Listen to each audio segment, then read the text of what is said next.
우리에게 주신 하나님의 말씀은 마태복음 23장의 말씀입니다. 신약성경 맨 앞쪽에 마태복음 23장 1절로 12절까지의 말씀 우리 한 절씩 교독하겠습니다. 이에 예수께서 무리와 제자들에게 말씀하여 이르시되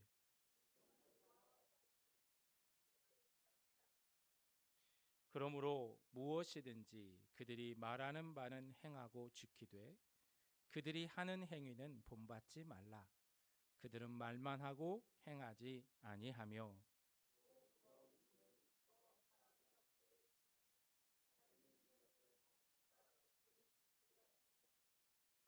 그들의 모든 행위를 사람에게 보이고자 하나니 곧 그 경문띠를 넓게 하며 옷수를 길게 하고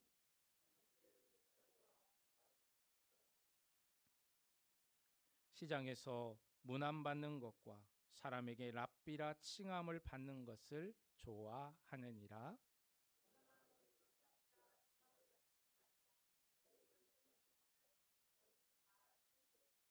땅에 있는 자를 아버지라 하지 말라.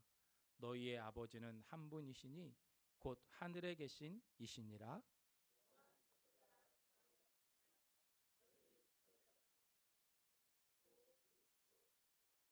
너희 중에 큰 자는 너희를 섬기는 자가 되어야 하리라. 누구든지 자기를 높이는 자는 낮아지고 누구든지 자기를 낮추는 자는 높아지리라. 아멘. 우리 함께 서로 인사하겠습니다. 고맙습니다. 감사합니다. 사랑합니다. 네. 아침 저녁에 일교차가 매우 큽니다. 낮에는 겉옷을 벗어도 활동할 만큼 따뜻한 날씨지만 새벽과 또 밤에는 또 추워서 또 이불을 덮지 않으면 또 이렇게 추운 날씨이고 또 황사가 너무나 심해서 마스크를 쓰지 않고서는 바깥 생활을 하기가 좀 힘이 듭니다. 주변을 쫙 둘러보시면 되겠지만 보시면 아시겠지만 다들 이제 곡식을 새롭게 심고 밭을 가꾸기 위해서 밭을 갈고 또 거름을 대고 또 그러는 분주한 손길들이 또 이어지고 있고 또 여러분 반가운 꽃 소식에 아마 마음이 설레서 시간만 되면 나도 매화를 보러 가고 또 개나리꽃 또 보러 가고 또 활짝 핀 야생화를 보러 가시기 위해서 이렇게 활동하실 것이라 생각이 됩니다. 이러한 하나님이 주시는 은혜의 삶 속에서 여러분이 큰 기쁨과 감사를 누리며 사시기를 축원합니다. 무엇보다도 하나님께서 건강함을 허락해 주셔서 그 건강한 몸으로 하나님 앞에 영광 돌리며 사시는 우리 주한교회 모든 성도님들이 되시기를 우리 주 예수 그리스도의 이름으로 축원합니다. 오늘 설교를 시작하며 한 분의 뼈아픈 고백을 나누고 싶습니다. 내가 왕 바리새인입니다. 이건 책의 제목입니다. 이 책의 저자 고 허운석 선교사님은 아마존 땅에서 수십 년간 학교를 세우고 헌신하면서 수많은 열매를 맺었던 분이셨습니다. 모든 이의 존경을 한 몸에 받았던 그녀였지만 암 진단이라는 고난 앞에 서게 됐을 때 너무나도 큰 충격적인 사실을 깨닫게 되었습니다. 평생 최선을 다해 살아온 그 뜨거운 열정 속에서 하나님께 인정받기보다 사람들에게 박수 받고 싶은 마음이 숨어 있었다라는 사실입니다. 그녀는 죽음의 문턱에서 비로소 이렇게 고백을 합니다. 내가 바로 겉과 속이 다른 왕 바리새인이었습니다. 이 고백은 예수님께서 무섭게 책망하시는 바리새인들의 모습이 바로 오늘 나 자신의 이야기임을 깨닫게 해주고 있습니다. 마태복음 23장은 설교자들이 강단에 오르기 전에 한 번 더 가슴을 쓸어내리게 만드는 본문 중에 하나입니다. 예수님의 책망이 세상이 아니라 바로 교회 중심을 향하고 있기 때문입니다. 이 말씀은 불신자들이나 방탕한 사람들이 아니라 경건해 보이는 사람들, 신앙의 제도와 언어에 능숙한 사람들, 또한 교회에서 주목받는 사람들을 향한 말씀이기 때문입니다. 더군다나 이 말씀의 대상은 서기관들과 바리새인들이 아닙니다. 1절에 예수께서 무리와 제자들에게 말씀하여 이르시되라고 말씀하고 있습니다. 즉 이것은 논쟁의 상대를 꺾기 위한 말씀이 아니라 바로 듣는 자를 살리기 위한 말씀인 것입니다. 비판의 대상이 아니라 비판을 듣는 청중을 위한 말씀.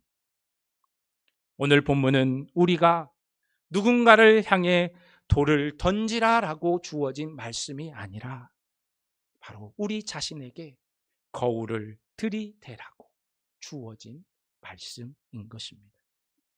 그래서 이 설교의 청중은 늘 동일합니다. 바로 너희, 즉 우리가 되는 것입니다. 본문은 크게 두 부분으로 나뉘고 있습니다. 2절에서 7절은 서기관들과 바리새인들의 종교적인 병리와 곧 외식과 과실을 드러내고 있습니다. 이제 8절에서 12절은 제자 공동체가 따라야 될 복음의 윤리들, 즉 겸손과 형제됨을 제시하고 있습니다. 거울의 앞뒷면 같이 앞면에서는 종교의 어두운 얼굴을 비치고 뒷면에서는 복음이 빚어내는 새로운 공동체의 모습이 빚어지고 있습니다. 이러한 예수님의 의도는 너무나도 분명합니다. 저들처럼 되지 말라. 이것으로 끝나는 것이 아니라 이제 너희는 이렇게 살아라라고 나아가고 있는 것입니다. 이러한 의미 속에서 예수님이 던지신 말씀의 시작은 많은 사람들을 당황하게 합니다. 3절을 보게 되면 서기관들과 바리새인들이 모세의 자리에 앉았으니 그러므로 무엇이든지 그들이 말하는 바로 행하고 지키되. 분명 바리새인과 서기관들을 책망하시는 말씀인데 오히려 저들이 하는 말을 잘 듣고 행하고 지키라라고 말씀하고 있기 때문입니다. 어떻게 예수님께서 당신의 반대자들의 말에 순종하라고 말씀하실 수 있었을까요? 예수님께서는 서기관과 바리새인들이 모세의 자리에 앉았다라고 말씀하십니다. 이것은 당시 회당에 놓인 율법 선생의 의자를 가리키는 말로서 막강한 영적 권위를 상징하는 것입니다. 당시 사람들은 우리처럼 이렇게 성경책을 가지고 있지 못했습니다. 그래서 이 성경은, 유일한 성경은 회당 안에서 그 모세의 자리, 즉 말씀을 강론하는 자리에 앉아있던 그 사람이 말로써 전하는 말씀을 들을 수밖에 없었던 것입니다. 즉 하나님의 말씀을 접하는 창구는 오직 모세의 자리에 앉은 사람들의 낭독과 해설을 통해서만 들을 수 있었던 것입니다. 따라서 예수님께서는 그들이 전하는 그 모세의 말, 곧 성경, 말씀 그 자체는 지켜야 한다라고 말씀하고 계신 것입니다. 그런데 예수님은 곧바로 칼을 뒤집어 잡으십니다. 3절 후반부에 그들이 하는 행위는 본받지 말라. 그들은 말만 하고 행하지 아니하며라고 말씀하십니다. 그들은 말만 하고 행하지 않는 위선자들이기 때문에 그들을 본받지 말라라고 말씀하고 계신 것입니다. 우리는 여기서 한 가지 매우 끔찍한 사실을 마주하게 됩니다. 진리는 잘못된 사람의 입으로도 전달될 수 있다라는 것입니다.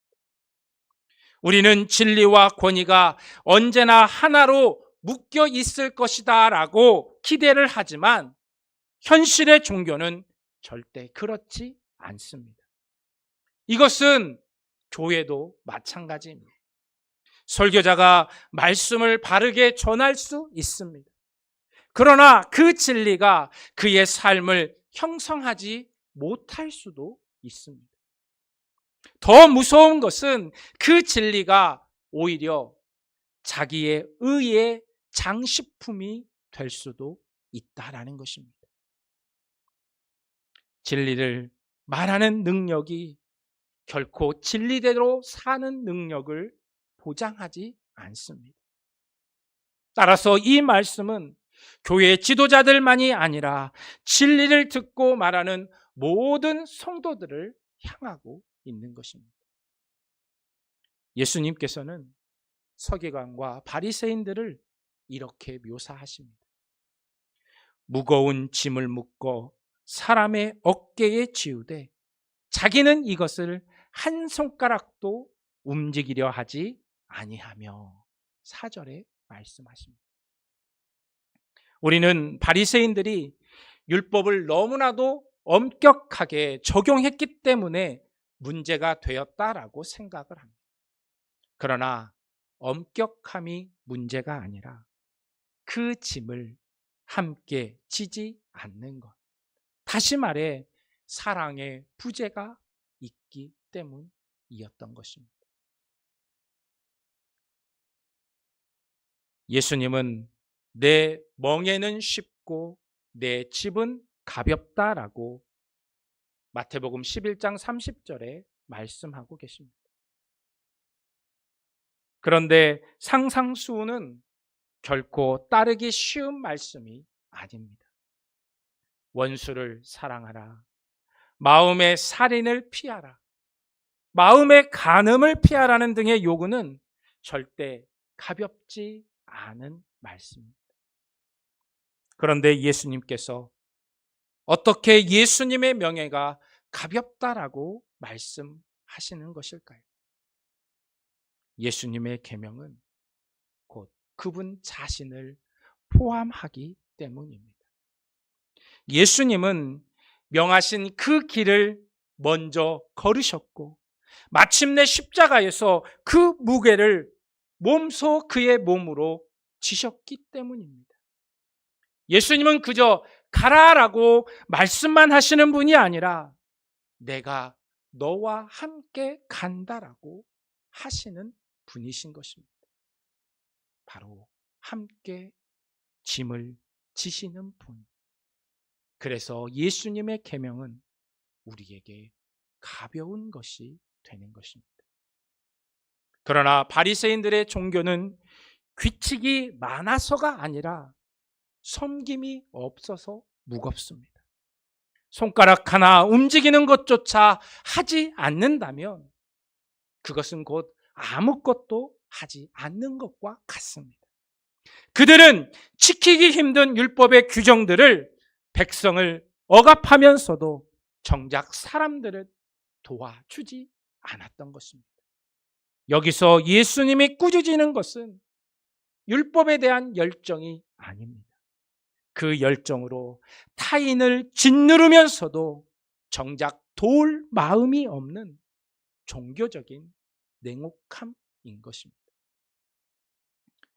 저와 여러분의 모습은 어떻습니까?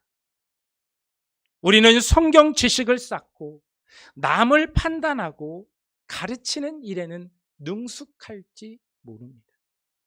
그러나 정작 내가 아는 그 말씀을 지키려 얼마나 많은 몸부림을 치고 살아가고 계십니다.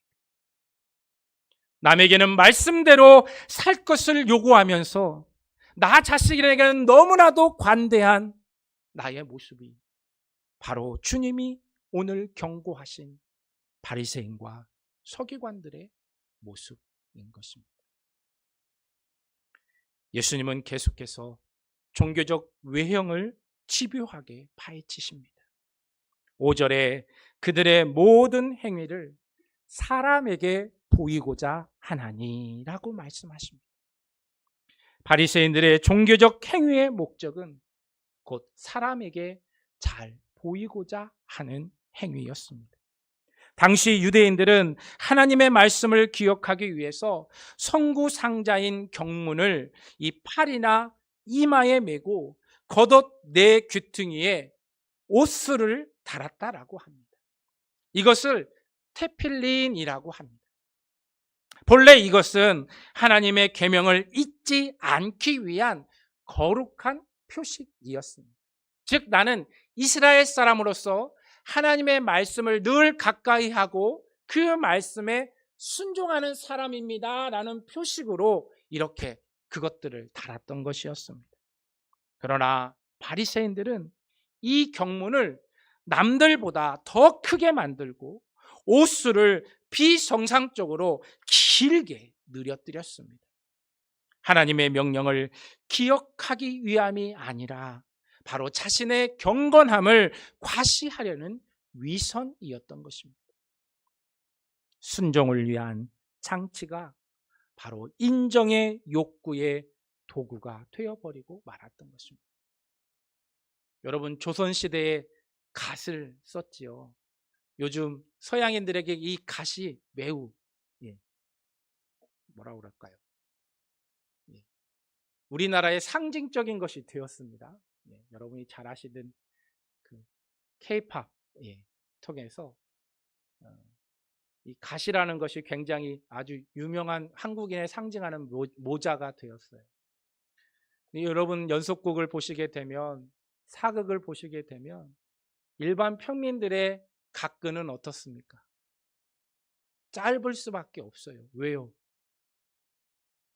분지하게 움직이고 부지런히 움직여야 하기 때문에 이게 벗겨지지 않아야 되기 때문에 각근을 조여매야만 했습니다. 그런데 고관대작들, 특히 왕세자, 또 왕의 자제들의 각근을 보면 어떻습니까? 치렁치렁. 그냥 끈이 아닙니다. 뭐예요? 옥에 이상한 장식들을 달아서 크고 무겁게 쭉 느려뜨려 행하게 됩니다. 그것이 바로 곧 뭐죠? 권위의 상징이었기 때문입니다. 감히 평민의 사람이 그렇게 각근을 매면 어떻게 돼요? 관아에 끌려가 양반을 무시하는 것이다 라고 해서 곤장을 받았습니다. 여자들도 마찬가지입니다. 일반 평민들이 비단 옷을 입을 수 있었어요? 없었어요? 없었어요. 치렁치렁한 치마를 입을 수 있었어요? 없었어요? 없었어요. 바쁘게 뛰어다니고 일해야 되는데 어떻게 치렁치렁한 치마, 비단 치마를 입을 수 있겠습니까? 그나마 입은 치마도 어떻게 해요? 허리에 동여매서 끌리지 않도록 바쁘게 일하는데 걸릴 것이 없도록 그렇게 행했습니다. 하지만 양반네들은 어땠습니까? 몇 폭 치마? 여러분 몇 폭 치마라고 그래요? 8폭 치마. 그걸 넘어서서 16폭의 치마를 입어서 치렁치렁하게 진흙탕도 어떻게 해요? 깨끗이 청소하고 다녔습니다. 마찬가지로 일반 평민의 아낙네들이 그런 비단 옷을 입으면 어떻게 돼요? 관아에 끌려가 곤장을 맞았습니다. 양반을 무시한다. 오늘 예수님이 바리새인들의 그러한 행위적인 모습을 비판하고 계신 것입니다. 예수님의 질타에 오늘 우리도 귀를 기울여 볼 필요가 있습니다. 우리는 이러한 테필린을 하지는 않지만 다른 방식으로 경문의 띠를 넓히는 유혹에 늘 노출되어 있습니다. 대표적인 것이 무엇일까요? 바로 십자가입니다. 십자가는 예수님의 죽음의 상징입니다. 우리가 십자가를 바라본다는 것은 뭐예요? 그분이 나를 위해 죽으셨다라는 것을 생각하고 그 은혜에 감사하기 위함입니다. 하지만 오늘날 십자가는 어떻습니까? 어때요, 여러분? 십자가를 바라보면서 그렇게 생각하십니까? 아니죠. 우리의 장식품이 되어버리고 말았습니다. 심지어는 수많은 연예인들이 화려한 십자가 목걸이를 걸고 나오면 그 목걸이가 금세 동이 납니다. 종교와 상관없이 그 여인이 그런 화려한 장신구로서 액세서리로서 그것을 달았다라는 이유만으로 종교와 상관없이 그 십자가 목걸이가 금세 바닥이 납니다. 어찌 보면 교회의 상징은 십자가입니다. 그래서 교회마다 뭘 세워요? 십자가 종탑을 세우죠. 그리고 화려한 네온사인을 비춥니다. 하지만 그 십자가를 바라보며 눈물을 흘리는 사람은 적습니다. 오히려 그 네온사인 때문에 밤에 너무나 밝아서 잠을 못 자겠다라는 민원이 소출합니다. 심지어는 태풍에 혹 그 종탑이 넘어가지는 않을까, 높은 종탑을 좀 제거해 달라는 민원이 빗발칩니다. 여러분의 집에서는 어떻습니까?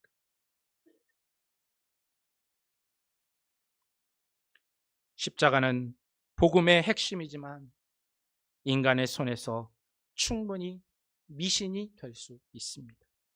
십자가는 예수님의 희생의 표식인데 우리는 마치 그것을 부적처럼 사용할 때가 있습니다. 본래의 목적은 사라지고 남는 것은 사람들의 시선과 자기 위한 뿐입니다. 예수님이 정죄하시는 것은 규례가 아니라 바로 마음의 동기입니다. 율법을 지키되 자기 영광을 위해 지키는 신앙, 하나님보다 사람을 더 의식하는 신앙, 바로 그 신앙이 오늘 본문에서 벗겨지기를 소망합니다. 이러한 과시욕은 곧 자리 다툼으로 이어지게 됩니다. 당시 연회나 회당에서는 사회적인 신분에 따라 자리에 엄격히 구분되었다라고 합니다.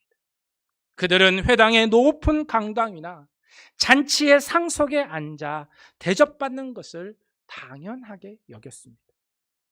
스스로를 특별한 존재로 착각을 했던 것이었습니다.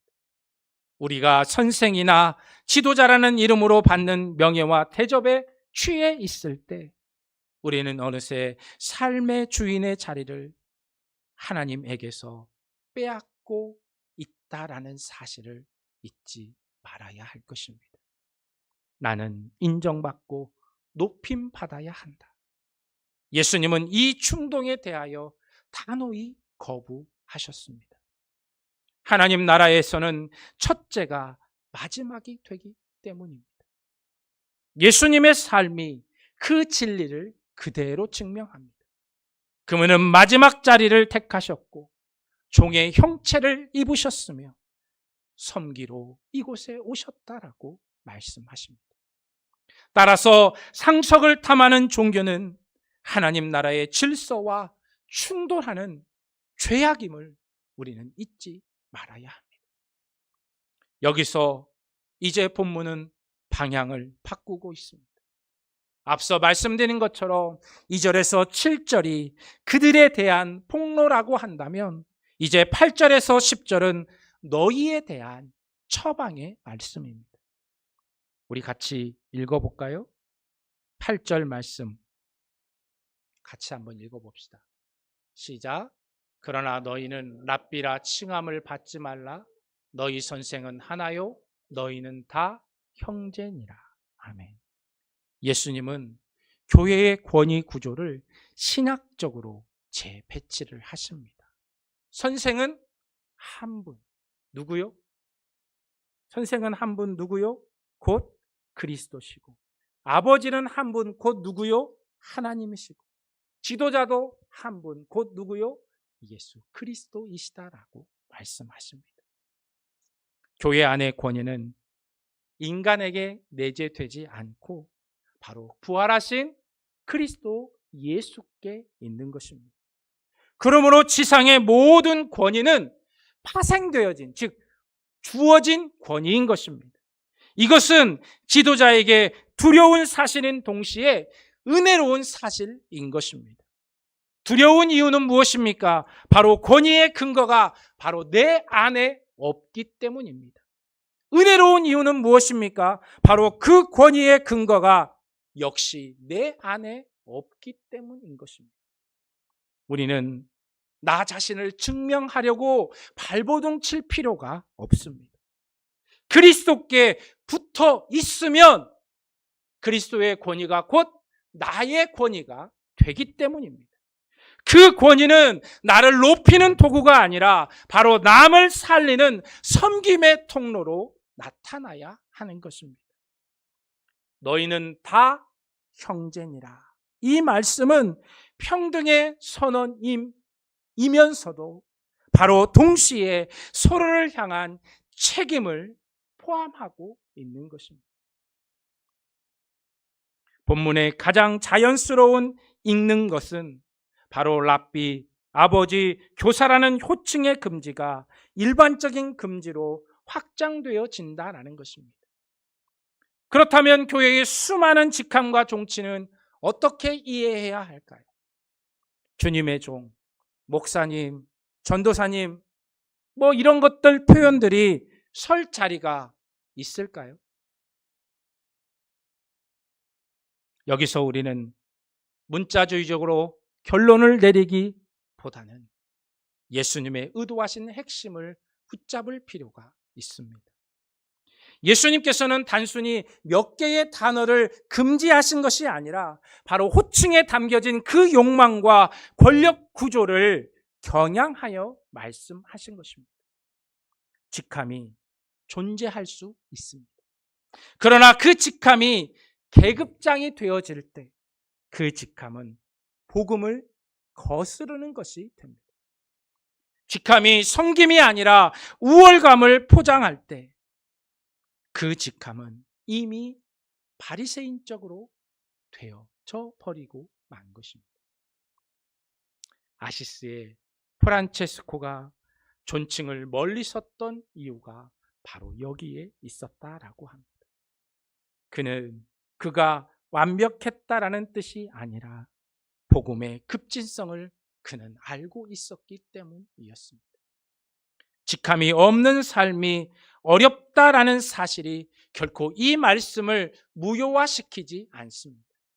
오히려 그 어려움은 우리가 얼마나 깊이 사람의 인정에 묶여 살아가고 있는지를 여실히 드러내고 있는 것입니다. 예수님께서는 이제 결론을 한 문장으로 정리하십니다. 우리 11절 말씀 같이 읽어보겠습니다. 시작. 아멘. 세상은 많이 가진 사람, 높은 자리의 사람, 이름 있는 사람, 영향력 있는 사람을 큰 자로 여깁니다. 그러나 예수님께서는 섬기는 사람들을 큰 자로 정의하고 계십니다. 여기에 복음의 논리가 있습니다. 하나님 나라에서 크다라는 것은 권력을 행사하는 것이 아니라 바로 생명을 흘려 보내는 것입니다. 큰 자는 자신의 무게로 공동체를 눌러서 커지게 하는 것이 아니라 자신의 삶을 내어주어서 공동체를 살림으로써 커지게 하는 자인 것입니다. 예수님의 권위는 굴림의 권위가 아니라 십자가의 권위입니다.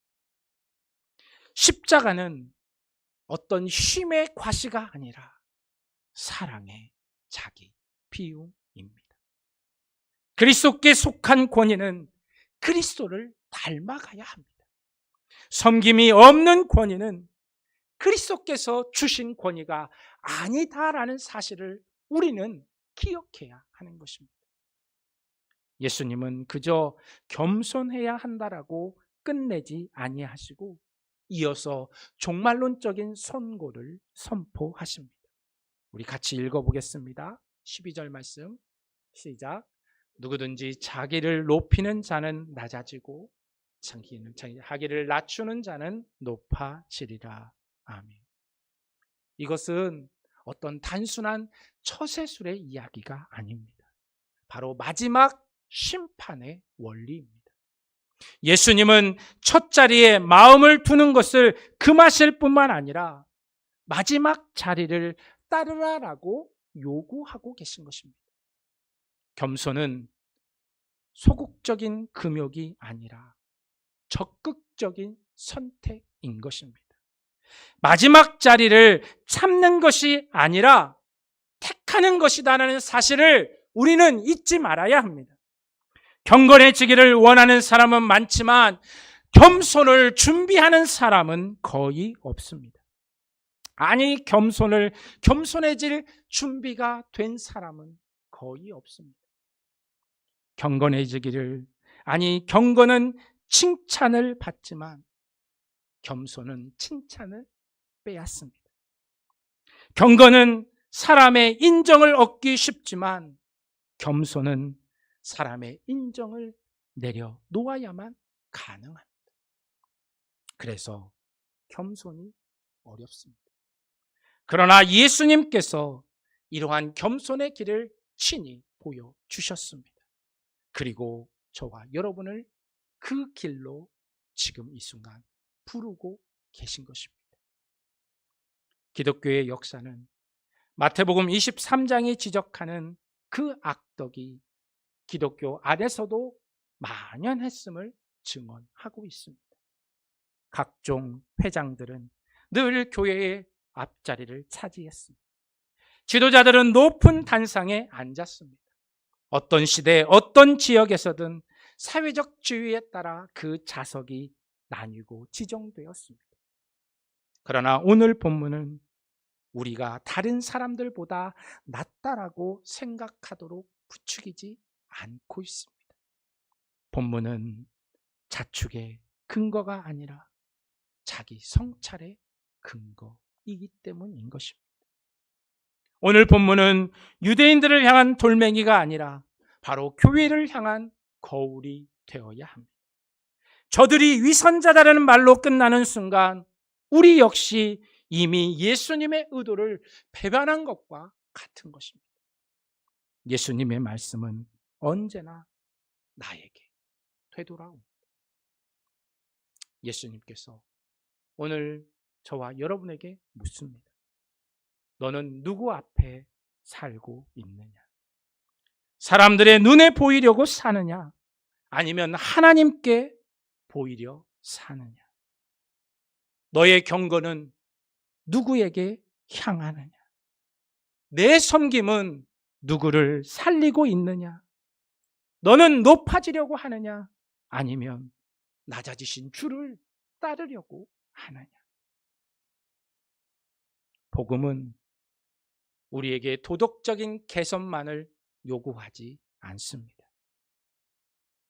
우리의 주인을 바꾸어 놓는 것입니다.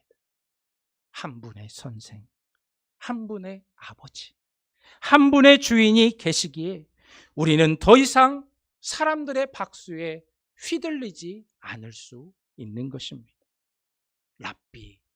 랍비라는 호칭에 매달릴 이유가 없습니다. 우리는 그저 형제 자매로 서서 서로를 높이고 그리스도 한 분만을 높입니다. 그 길 끝에 약속이 있습니다. 자기를 높이는 자는 낮아지고 자기를 낮추는 자는 높아질 것입니다.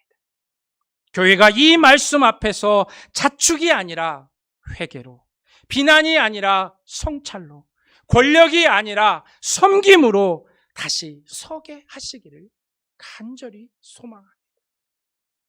사랑하는 성도 여러분, 이제 이 말씀 앞에서 정직하게 바로 서서 회개하시기를 원합니다.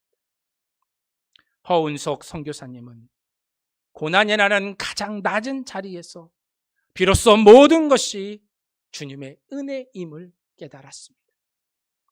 오늘 우리도 이렇게 고백하길 원합니다. 주님, 내가 왕 바리새인입니다.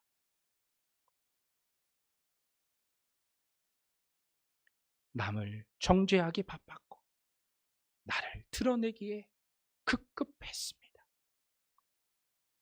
하나님의 말씀을 사랑하는 척하면서 정작 그 말씀이 요구하는 삶을 외면해온 나의 이중적인 모습을 회개합니다.